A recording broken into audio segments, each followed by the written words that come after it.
Bismillahirrahmanirrahim. Assalamualaikum warahmatullahi wabarakatuh. Alhamdulillah, bertemu kembali tuan-tuan dan puan dirahmati Allah dalam siri kita menghayati ubudiyah kita terhadap Allah Subhanahu wa taala.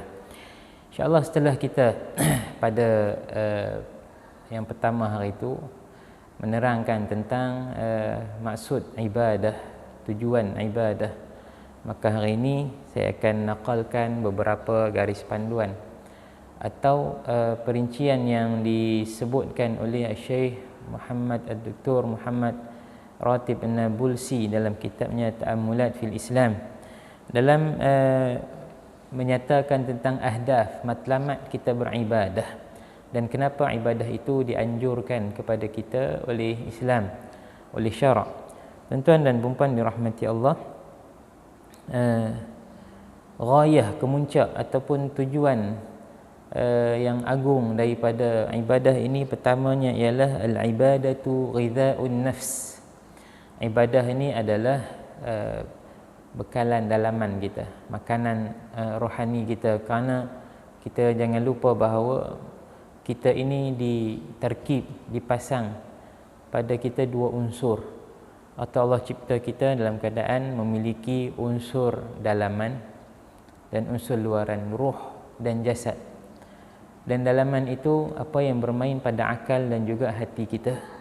Maka seperti mana kita mengambil berat tentang tubuh badan, luaran kita, penjagaan kulitnya, giginya, penglihatan, pendengaran, kita nak sentiasa sihat luaran, maka dalaman juga harus diberi perhatian yang sewajarnya, bahkan lebih daripada luaran. Karena dalaman inilah yang menyebabkan kita akan menjadi lebih kuat luaran kita. Tuan-tuan dan puan dirahmati Allah, baik itu kata Allah, qad aflaha man zakkaha wa qad khaba man dassaha. Sesungguhnya telah berjayalah orang yang telah membersihkan dalamannya, ay an-nafs, wa nafsi wa ma sawwaha fa alhamaha fujuraha wa taqwaha qad aflaha man zakkaha. Demi nafsu dan apa yang Allah ciptakan untuknya, maka nafsu itu, dalaman itu, kata Allah, maka jika orang itu membersihkannya maka berjaya dia. Dan waqad khaba man dassaha, amat rugilah orang yang mengotori nafsunya dengan perkara-perkara yang keji. Tuan-tuan dan puan yang dirahmati Allah, sesungguhnya hati manusia ini hendaklah sentiasa merasai hajatnya terhadap Allah. Tak boleh dia berlepas diri daripada Allah.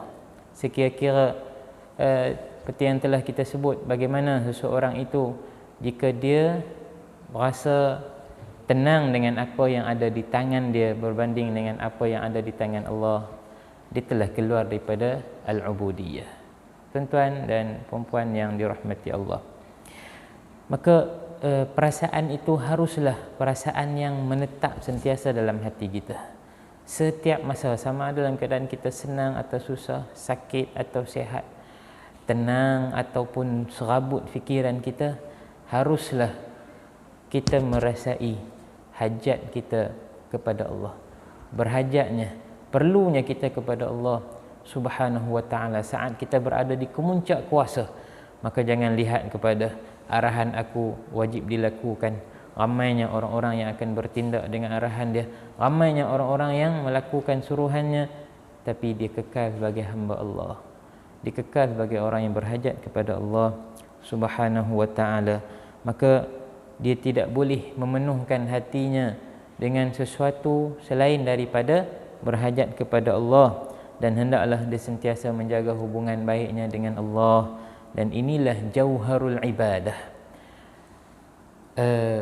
pati kepada ibadah, perkara yang paling benar dalam beribadah, an takuna silatuna bainana wa baina rabbina daiman fi khairin, daiman fi husnin.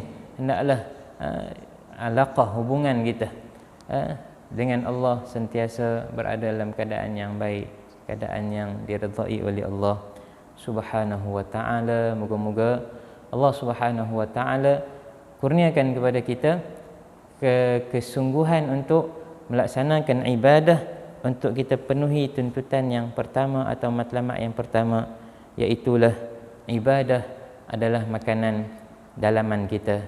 Jom kita zahirkan ubudiyah kita kepada Allah Subhanahu wa taala. Insya-Allah akan datang siri berikut,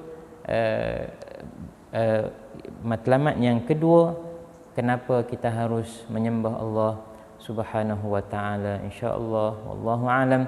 Sallallahu ala sayyidina Muhammad wa ala alihi wa sahbihi wasallam. Walhamdulillahi rabbil alamin. Assalamualaikum warahmatullahi wabarakatuh.